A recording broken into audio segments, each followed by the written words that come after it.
Hello, ladies and gentlemen of the press, my wonderful Biafra people. Hey, this matter why I can't come for now this Monday.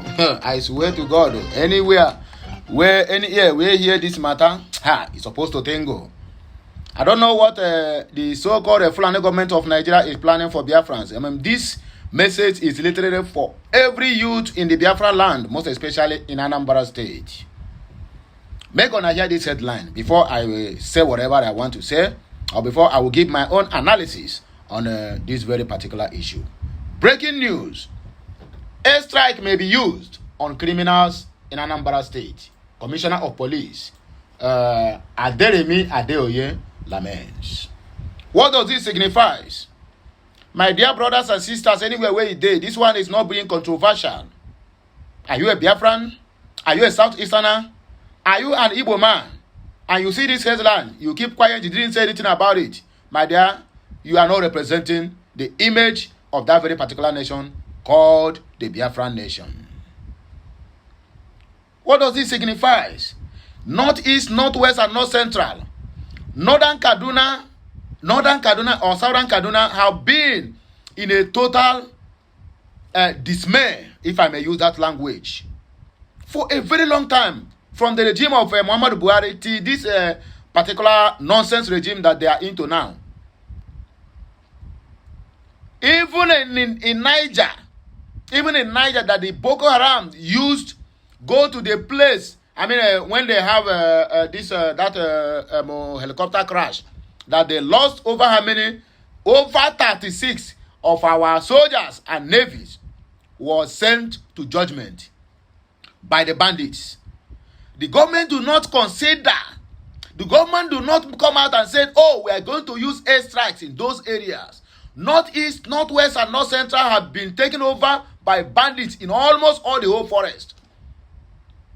According to a victim of kidnap that went into a forest in what they call it, Zamfara state, said where she was taken to as a hostage, she was kidnapped, that before leaving that place and coming out to the normal ground where no be forest, that the camps inside that bush, there are more than 20 different camps, different Boko Haram camps, different offices.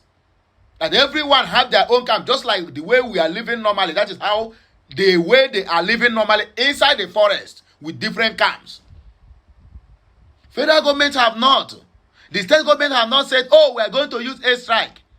That, what do they call it? That confession is an open confession that is even made most of the nonsense media houses, all these brand envelope media houses of the Nigerian government, they carried it. Nobody said we are going to use airstrike in those areas.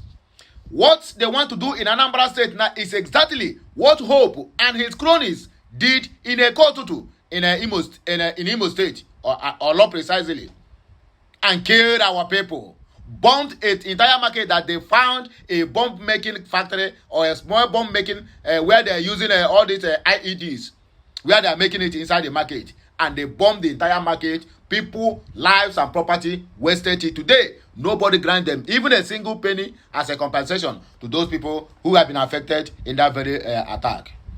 Now, the so-called a Yoruba man being the commissioner of police in Anambra State have getting his own what? This one now is his own package of what? Of number of people they want to eliminate in Anambra State. Biafrans, wake up.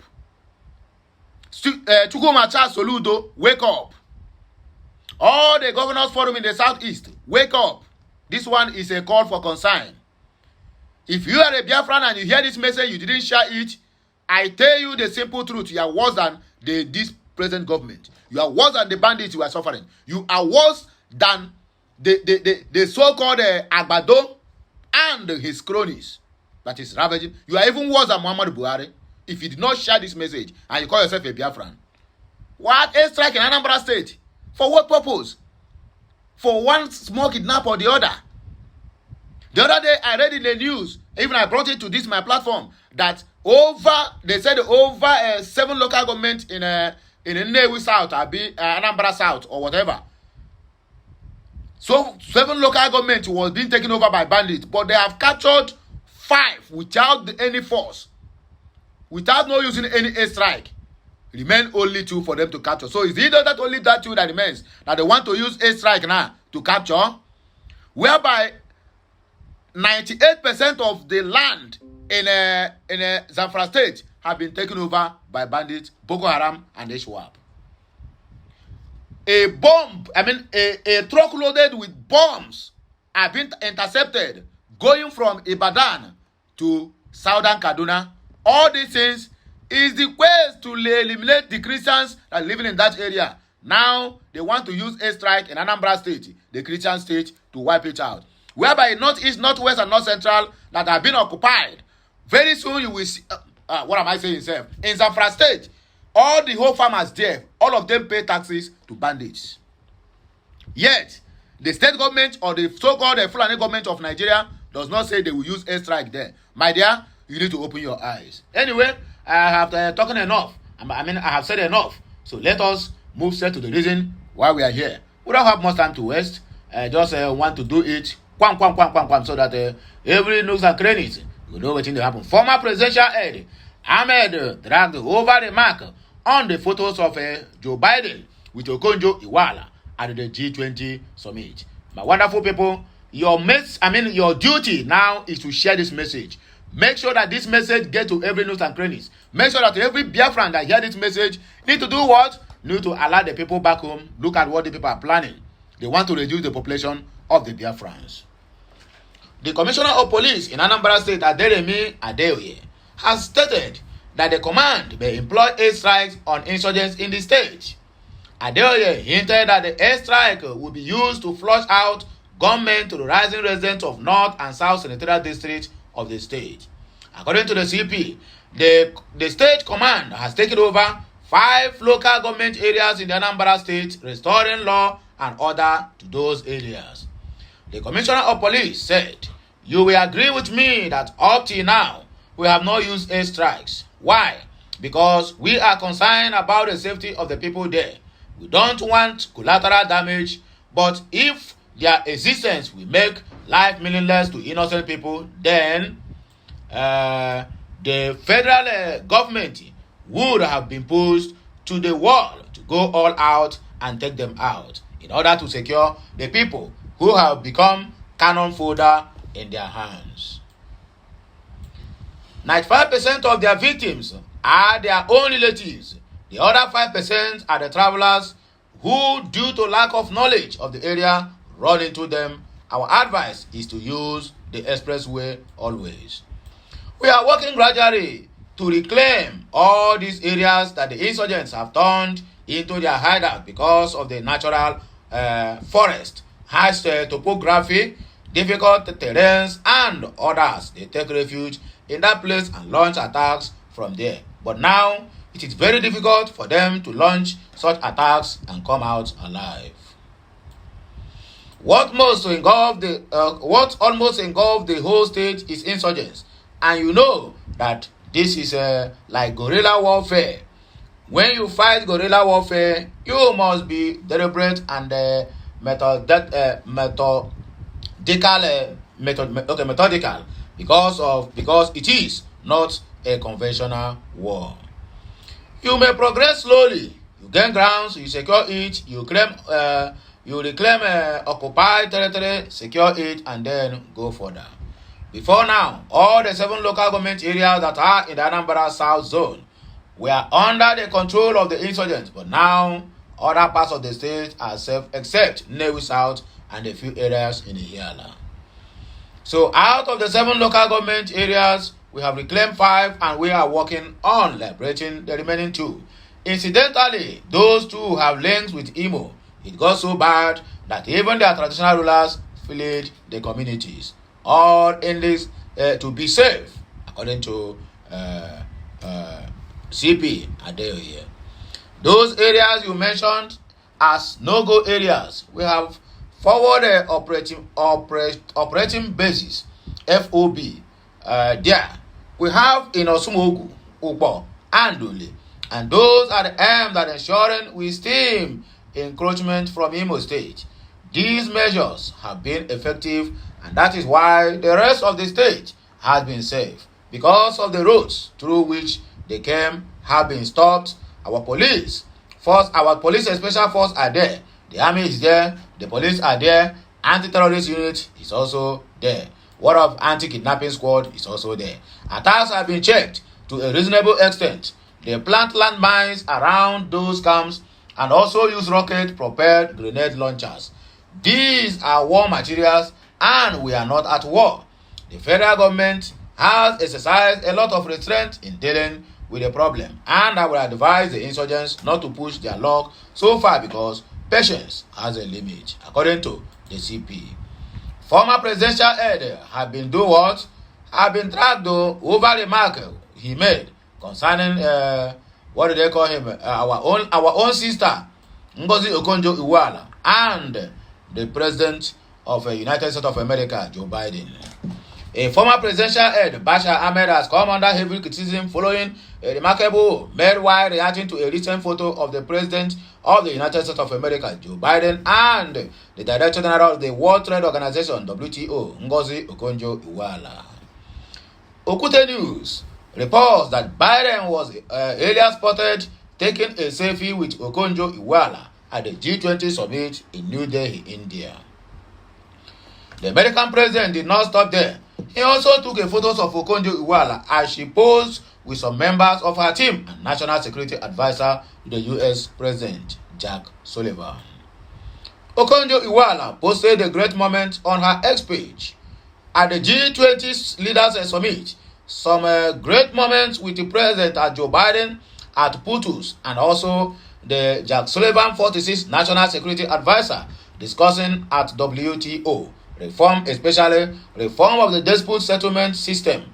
President Biden surprised us by taking a photo of me, my staff, and Jack Sullivan 46, Okonjo-Iweala wrote.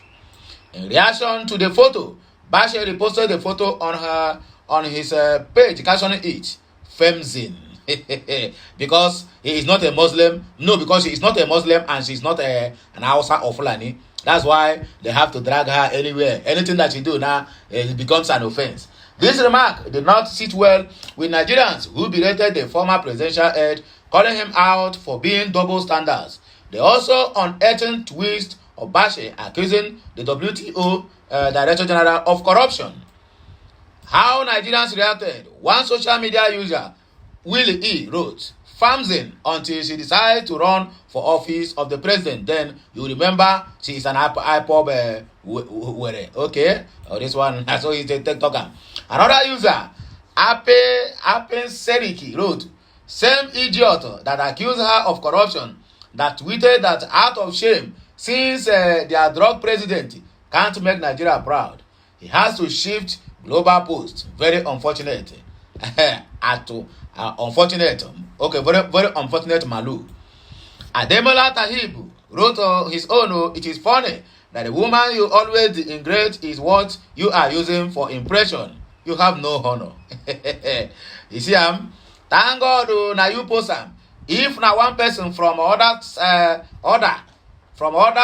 post that pic now, this platform X for don't catch fire by now. But Oga abeg, try cumulate the pic posting. You ate doing. Let the Twitter space brief, according to this user. The Nebuchadnezzar wrote, "I hope you are aware that she is an IPOB member. The moment she declares her interest to run for the office of a president, the narrative will change. How you guys managed to do these things and still have the effrontery to stay happy in the height of hypocrisy?" Well, this one is your own opinion. Adeyemi Omoba wrote, if I have no shame has a tag, it is you. You abuse this woman period to 2015 and after. Don't come and sneak through the corners to claim her. Okay, that's all this one talk his own. Shehu Sani, he don't react to as the president of the Fulani government of Nigeria and the president of APC. Land for Dubai, he said he want to go to pay for visa ban and other bilateral agreement where they get with that very particular country. Former Kaduna Central lawmaker or Senator Shehu Sani has commended Bola Ahmed Tinubu over his meeting with the leadership of the United Arab Emirates to resolve the visa ban slammed on Nigeria and other diplomatic disputes. Okute News report that President Tinubu, our president of APC, who had a stopover in Dubai or Abu Dhabi on Sunday after his attendance at the G20 summit in New Delhi, India, will meet UAE authorities to resolve the visa ban and other diplomatic disputes. Recall that the UAE authorities had in November of 2022 slammed the visa ban on Nigerians. The development was coming shortly after the Emirates also suspended flights to Nigeria. In a statement on Sunday, the presidential spokesperson Ajuri Ngelale said the meeting will serve as a follow-up discussion to address specific salient issues with the bilateral relationship between the two countries. Reacting in a post via his verified X, formerly Twitter, on Monday, Sani said the efforts by the Tinubu to reach out to the UAE government in order to end the Dubai visa ban is a welcome development. The former lawmaker stated that the Nigerian government has a lot to do to checkmate the criminal activities of some unscrupulous Nigerians. He wrote, the efforts by the federal government to reach out to the UAE government in order to end the Dubai visa ban is a welcome development, but the Nigerian government has a lot to do to checkmate the criminal activities of some of our unscrupulous citizens who bent on destroying the name of the country that have already spoiled. It took them years of hard work to build that country. No responsible country would allow such criminal activities in their country. People suspected or involved in violent crimes, drug peddling, or lecturing must be stopped and blacklisted by the Nigerian Immigration Service right here. We need to work on ourselves first, according to Shehu Sani. Well, let us take this last news. According to the ECOWAS, they are planning to invade the Niger Republic as if it was not enough. Okay, make you see what in there happen. The ECOWAS invasion, the Niger military deployed forces at Benin's border. The video is out there for you to view, in case if these people want to invade. Niger military has started deploying military along its border with the neighboring country, Benin, amidst imminent military intervention by the Economic Community of West African States, ECOWAS. The development was disclosed by a counter-insurgent expert and security analyst in Lake Chad, Zagazola Makama. Makama on Monday shared a video on X that showed Niger military deployment at the Beninese border in preparation for the military intervention by the ECOWAS country. He wrote, Niger deployed military to Benin. Niger-Benin border amidst imminent military intervention plans of ECOWAS. Nigeria news had earlier reported that ECOWAS are threatening a possible military action against the junta that seized power in Niger and suspended the constitution. Military leaders in the country have seized power from the democratically elected president Mahamadou Bazoum. Bazoum has been under home arrest following the power takeover in the country, while world leaders keep calling for his release. ECOWAS, which has employed various diplomatic moves to resolve the crisis in Niger last month, ordered its standby force to restore constitutional order in the Republic of Niger. The order followed a resolution of ECOWAS on the Niger coup after its extraordinary meeting in Abuja. However, the military team of ECOWAS is yet to invade Niger. Watch out the video and you come back and let me know what you think at the comment section. My wonderful people, viewers, and also the subscribers, anywhere where I beg you. And I still remember what I said earlier. Help me share this message. You need to get to every news and crannies what the Fulani government of Nigeria is planning for the Southeasterners and also the Biafrans at large. They want to reduce the population of the Biafrans. Help me share this message, like, comment, and make sure you get to do what? You get to subscribe to my channel, because without you, there's nothing like Okute Daily Talk, and without my own kind of news, there's nothing for you. So help me share this message, and make sure you turn on the notification button, be notified each time we go live, or we post something new on this channel, or another channel related to Okute Daily Talk. Until you hear my voice again, I still remain your one and only Okute Daily Talk. I am signing out. Bye for now. Blessed is the hand that shares this message than the one that does not share it. I'll be right back. Kemesiano.